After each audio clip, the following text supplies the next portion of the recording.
Hello friends, welcome back to my channel. So இன்றைக்கி இந்த வீடியோவில் நம்ம பார்க்க போகிறது தமிழில் சாகித்ய அகாடமி விருதுகள் தான் நம்ம பார்க்க போகிறோம். ஸோ இந்த டாபிக் பார்த்தீங்கன்னா 9th ஸ்டாண்டர்ட் நியூ புக்லேயும் இருக்குது.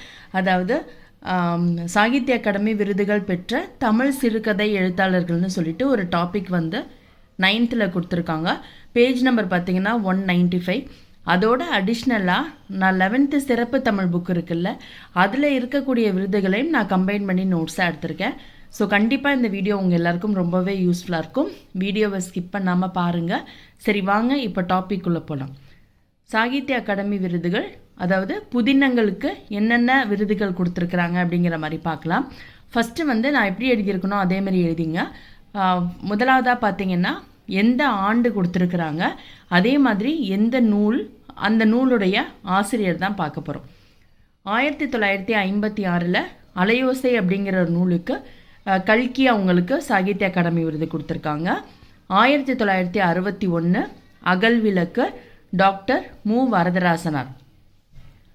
1963 வேங்கையின் மைந்தன் அகிலன்.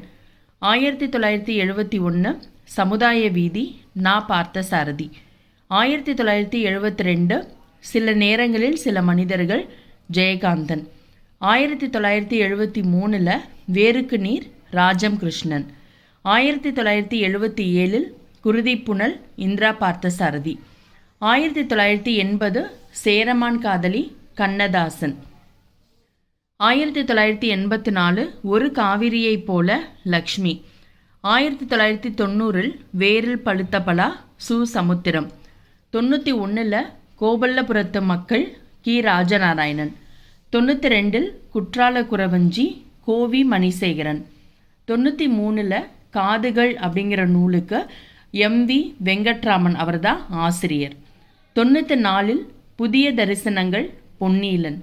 95 வானம் வசப்படும் பிரபஞ்சன். 97 சாய்வு நாற்காலி தோப்பில் முகமது. 98 விசாரணை கமிஷன் சா கந்தசாமி. 2001 சுதந்திர தாகம் அப்படிங்கிற நூலின் ஆசிரியர் யாருன்னு பார்த்தீங்கன்னா சீசு செல்லப்பா.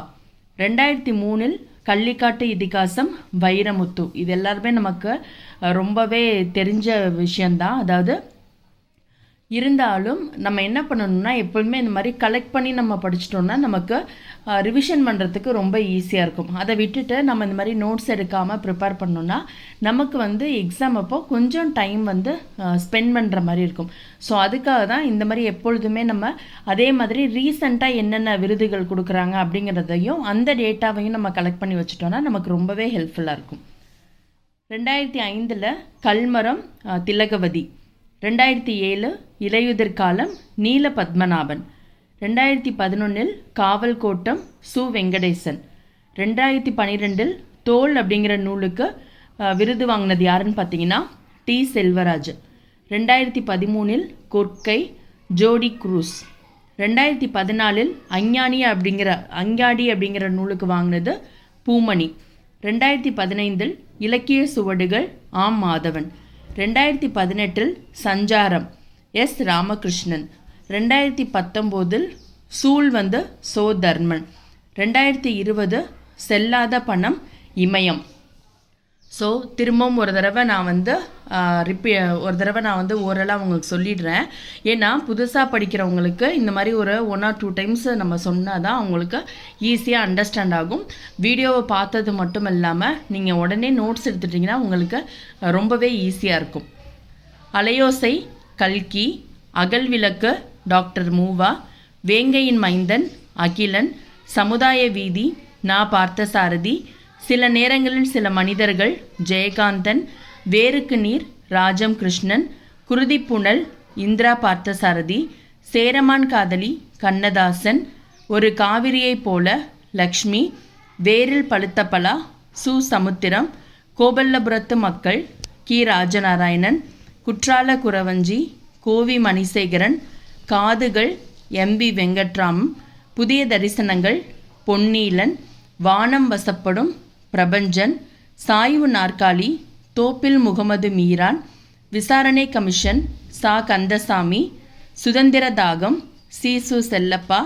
கள்ளிக்காட்டு இதிகாசம் வைரமுத்து, புதிய தரிசனங்கள் பொன்னீலன், வானம் வசப்படும் பிரபஞ்சன், சாய்வு நாற்காலி தோப்பில் முகமது மீரான், விசாரணை கமிஷன் சா கந்தசாமி, சுதந்திர தாகம் சீசு செல்லப்பா, கள்ளிக்காட்டு இதிகாசம் வைரமுத்து, கல்மரம் திலகவதி, இலையுதிர் காலம் நீல பத்மநாபன், காவல் கோட்டம் சு வெங்கடேசன், தோல் டி செல்வராஜ், கொற்கை ஜோடி குரூஸ், அஞ்ஞாடி பூமணி, இலக்கிய சுவடுகள் ஆர் மாதவன், சஞ்சாரம் எஸ் ராமகிருஷ்ணன், சூல் சோ தர்மன், செல்லாத பணம் இமயம். எப்பொழுதுமே இப்போது சாகித்ய அகாடமி விருதுகள்னு எடுத்துட்டோன்னா கண்டிப்பாக நூல், அந்த நூலுடைய ஆசிரியர் டெஃபினட்டாக தெரிஞ்சிருக்கணும். அதோடு சேர்த்து பார்த்திங்கன்னா இப்போ ஆண்டும் கேட்குறாங்க. ஸோ முடிஞ்ச வரைக்கும் ஆண்டையும் நம்ம மெமரைஸ் பண்ணணும். அதாவது எந்த வருஷம் எந்த நூலுக்காக யார் வாங்கினாங்க அப்படிங்கிற மாதிரி டீட்டெயில் கண்டிப்பாக நமக்கு தெரிஞ்சிருக்கணும்.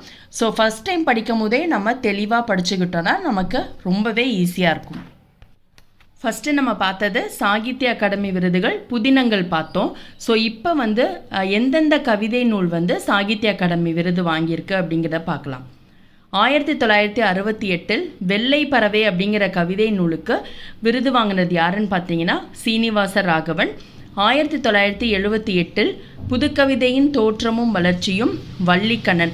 இப்போ நம்ம பார்த்துட்ருக்கிறது எல்லாமே கவிதை, அதை கன்ஃபியூஸ் பண்ணிக்காதீங்க. ஸோ ஃபஸ்ட்டு நம்ம பார்த்தது எல்லாமே புதினங்கள், இப்போ பார்த்துட்ருக்கிறது கவிதை நூல்கள். 1982 மணிக்கொடி காலம் PS ராமையா. 1999 ஆலாபனை அப்துல் ரகுமான். 2002 ஒரு கிராமத்து நதி சிற்பி பாலசுப்ரமணியம். 2004 வணக்கம் வள்ளுவ ஈரோடு தமிழன்பன். இந்த ஈரோடு தமிழன்பனை பற்றி பார்த்தீங்கன்னா 9th ஃபஸ்ட்டு இதுவே நமக்கு இவரை பற்றி தான் நம்ம படிப்போம். 2006 ஆகாயத்துக்கு அடுத்த வீடு மு மேத்தா. 2009 கையொப்பம் அப்படிங்கிற கவிதை நூலுக்கு பரிசு வாங்கினது புவியரசு. 2017 காந்தல் நாட்கள் இன்குலாப். திரும்பவும் ஒரு தடவை சொல்லிடுறேன். ஸோ இப்போ நம்ம பார்த்துட்ருக்கிறது கவிதை நூல்கள். இதுக்கு முன்னாடி பார்த்தது பார்த்திங்கன்னா புதினங்களுக்கான சாகித்ய அகாடமி விருதுகள் பார்த்தோம். இதில் ஃபஸ்ட்டு நம்ம பார்த்தது 68 வெள்ளை பறவை அப்படிங்கிற கவிதைக்கு பரிசு வாங்கினது சீனிவாச ராகவன். 78 புதுக்கவிதையின் தோற்றமும் வளர்ச்சியும் வள்ளிக்கண்ணன். 82 மணிக்கொடி காலம் PS ராமையா. 99 ஆலாபனை அப்துல் ரகுமான். 2002 ஒரு கிராமத்து நதி சிற்பி பாலசுப்ரமணியம். 2004 வணக்கம் வள்ளுவ அப்படிங்கிற ஒரு கவிதை நூலுக்கு பரிசு பெற்றவர் ஈரோடு தமிழன்பன். 2006 ஆகாயத்துக்கு அடுத்த வீடு மு மேத்தா. 2009 கையொப்பம் புவியரசு. 2017 காந்தல் நாட்கள் இன்குலாப். 2011 பார்த்தீங்கன்னா பறவைகள் ஒருவேளை தூங்க போயிருக்கலாம். இது ஒரு மொழிபெயர்ப்பு நூல். இதன் ஆசிரியர் இந்திரன். ஸோ அடுத்து நம்ம பார்க்க போகிறது சிறுகதை நூலுக்கான சாகித்ய அகாடமி விருதுகள் பார்க்க போகிறோம். 1970 அன்பளிப்பு அப்படிங்கிற சிறுகதைக்கு பரிசு பெற்றவர் கு அழகிரிசாமி. 79 சக்தி வைத்தியம் தி ஜானகிராமன்.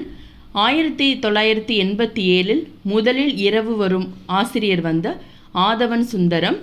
1996 அப்பாவின் சிநேகிதர் அசோகமித்திரன். 2008 சூடிய பூ சூடர்க்க நாஞ்சில் நாடன். 2016 ஒரு சிறு இசை வண்ணதாசன்.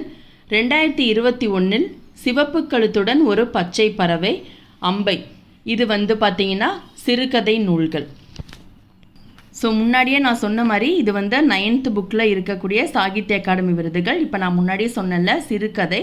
ஸோ அதை திரும்ப நான் ஒரு தடவை சொல்லிடுறேன்.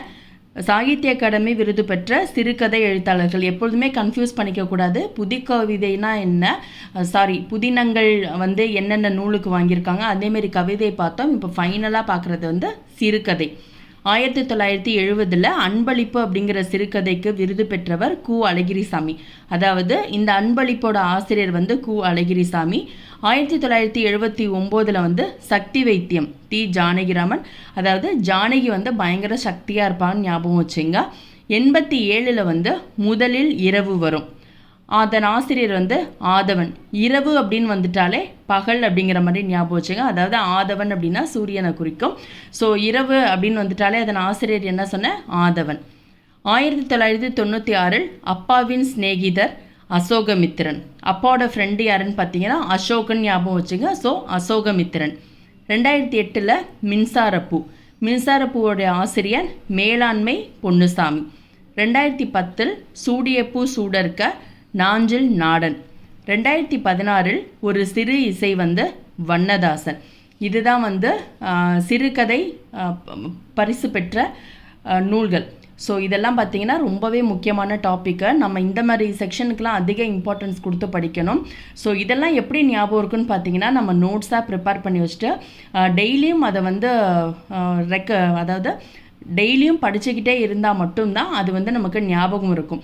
ஒன்ஸ் ஒரு தடவை படிச்சுட்டு அதை அப்படியே விட்டுட்டோம்னா நமக்கு கண்டிப்பாக மறந்து போயிடும்.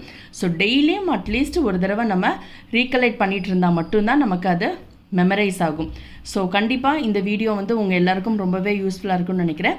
ஸோ வீடியோ பிடிச்சிருந்தால் லைக் பண்ணுங்கள், ஷேர் பண்ணுங்கள், கமெண்ட் பண்ணுங்கள், மறக்காமல் சப்ஸ்கிரைப் பண்ணுங்கள். Thank you so much.